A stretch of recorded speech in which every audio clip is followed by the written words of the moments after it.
Hi, welcome back to another episode of Unicorns. Now, I've titled this series Unicorns because it's about fragrances that are rare and highly coveted. Hard to find stuff that people really love because they've been discontinued or reformulated to a point where people go in search for the originals.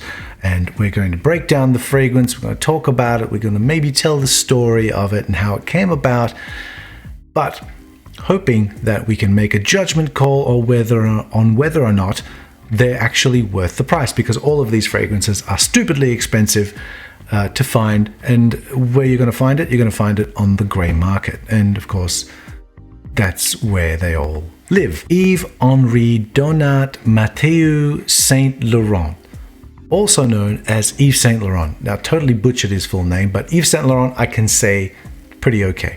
And now he's known simply as YSL or Saint Laurent because, it's not a person anymore. It's a brand name. Anyway, barring flankers, Yves Saint Laurent's first foray into men's fragrances was in 1971 with YSL Pour Homme, which I don't have and I've never actually smelled. And the story goes that it was his personal scent that he used to wear, but then in 1971 he released it so that everybody else could wear the scent that was made for him. That's just a rumor that's not being confirmed, but it's a nice story nonetheless. Anyway, 4 years after that, in 1975, they released this one right here, which is called Eau Libre. Eau Libre was the first sort of unisex fragrance. It was the first commercially made unisex fragrance. Very, very interesting fragrance. One of the most interesting fragrances that I've ever come across. It was the first to use black people exclusively in the advertising in Europe in 1975. And that was a pretty big deal. Yves Saint Laurent was such an innovator in fashion and beauty that it's not even a contest. I mean, I've done this in a previous video where I've shown like how cool this atomizer is, and I don't have much juice left. This is the best atomizer I've ever come across. If you want to see the atomizer at work, I suggest you go watch that video because I don't want to waste any more juice on this one unless I'm wearing it. Maybe I'll just point it at myself. Is this going to... I don't want to do it. Smells so gorgeous, but I don't want to waste it. Sorry, you have to watch the other video. So that was in 1975. And the next fragrance release that they had for men came in 1981. And Kouros was its name. Kouros. There's a version of it here. This is the third formulation from 2006, and it still smells like Kouros. It still has all the Kouros sensibilities, and I do make fun of this one quite a bit. It's just that pissiness that I can't get over. It just doesn't agree with me. I mean, it's just warm pissiness that, yeah. I will wear it. I will wear it. Don't worry. That's fine. I'll see if I can learn to love you, Kouros, but at the moment I don't. Then in 1986, we got the fourth men's release, which was called Jazz. And now this one I really, really do like. It is a fantastic fragrance. And this was followed in 1995 by the fifth men's scent called Opium, which you can find in both Eau de Toilette Concentration and Eau de Parfum. They were both released in the same year, and you can tell the Eau de Toilette is a vintage because it's got the gold circle in the box as opposed to the newer formulation, which has got a red circle on the box. And of course the back will have the short ingredients list versus the long ingredients list. Okay, of course the older one is heaps better because the reformulation is okay, but it's really not the same.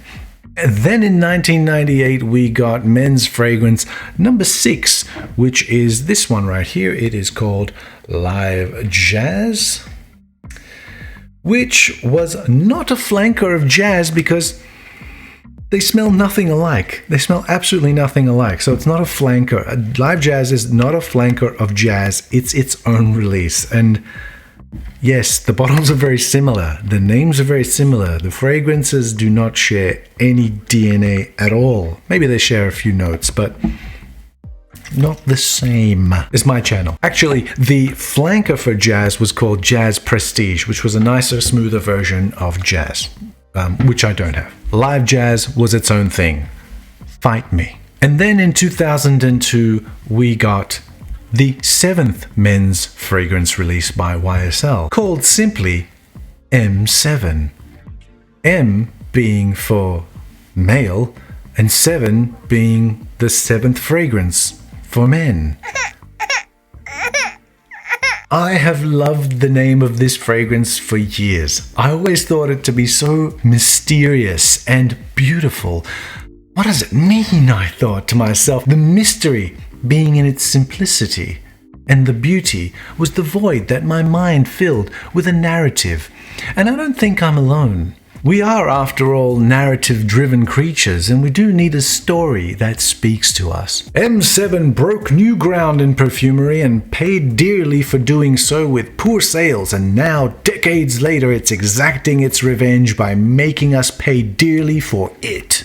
Now, that's a very poetic and believable narrative indeed, but it's far from true. You see, many will tell you that M7 was the first to introduce this ingredient called oud or oud or agar wood to Western perfumery with its release in 2002. But what if I were to tell you that another fragrance had done so 12 years earlier? That's right, in 1990, Balenciaga's Pour Homme, a legendary fragrance in its own right, was the first to use oud oils in a Western fragrance. But it wasn't the dominant note, not like it was in M7. So it did well in sales, considering that it was a nicer take of what old King Kouros had done almost a decade earlier. M7, on the other hand, was such a flop sales-wise that only the next year, in 2003, they had to launch Rive Gauche Pour Homme, a tried and true shaving foam barbershop scent.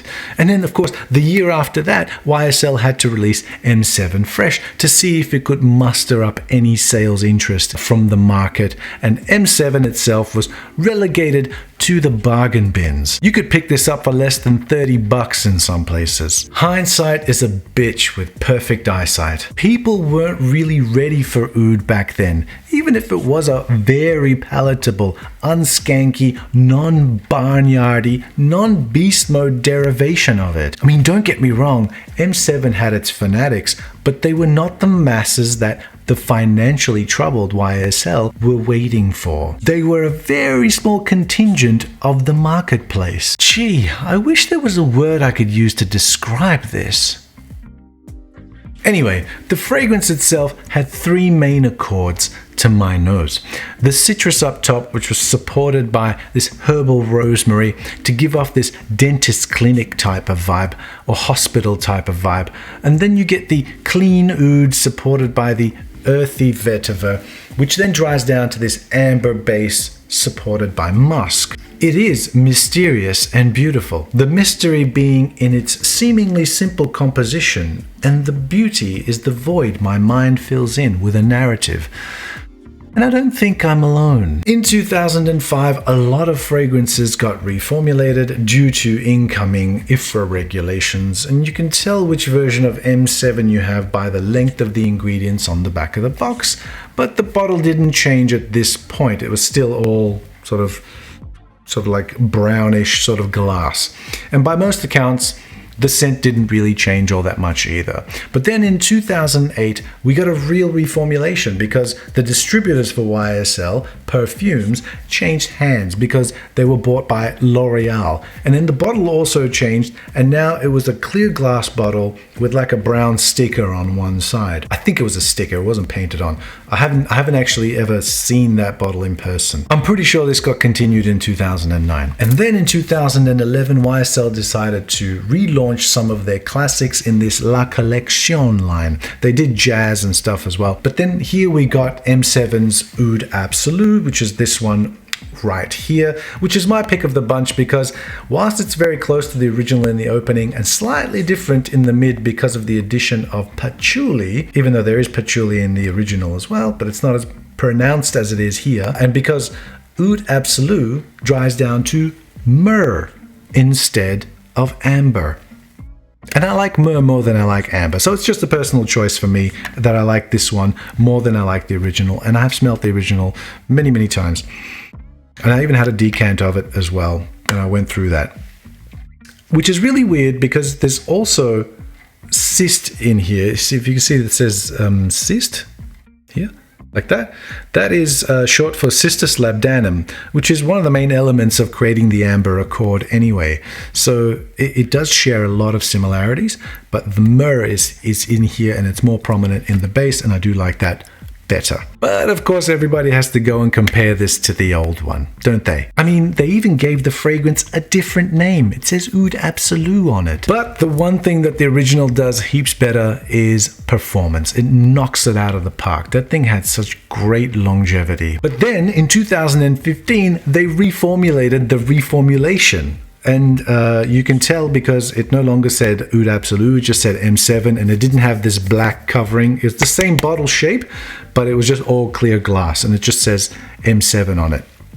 And by all accounts, I haven't smelled that one, but by all accounts, people saying that it's watered down yet again. But now that one's discontinued also. If you smell this today, and it's your first time smelling M7, and you know your way around fragrances, I wouldn't blame you for thinking that, hey, there's hardly any oud in here. And where is my powerhouse of skank? Where is the rose? I'll tell you where to shove your rose, pal. Anyway, should you seek this out and buy it? Hell no. This one was easy to decide. It's a hell no from me. The prices for this are just not justified. Because what you are going to get if you do buy this is a beginner's oud. And a beginner's oud should come with a beginner's price tag. If you want real oud, you can get that from pretty much any niche house these days. And they all use real oud oils in them, especially the really top tier ones. And actually, it's quite hard to avoid oud in fragrances these days. Still, but don't get me wrong, M7 is an absolute marvel. It wasn't of its time when it was released, and it still isn't of its time now. That's what I think anyway. And I don't think I'm alone. And I'm also not going to delve any further into that statement because I want to keep it beautiful and mysterious. The beauty being how poignant that statement is, and the mystery being the void created by its vagueness, which shall no doubt be filled by your mind with a narrative of your very own.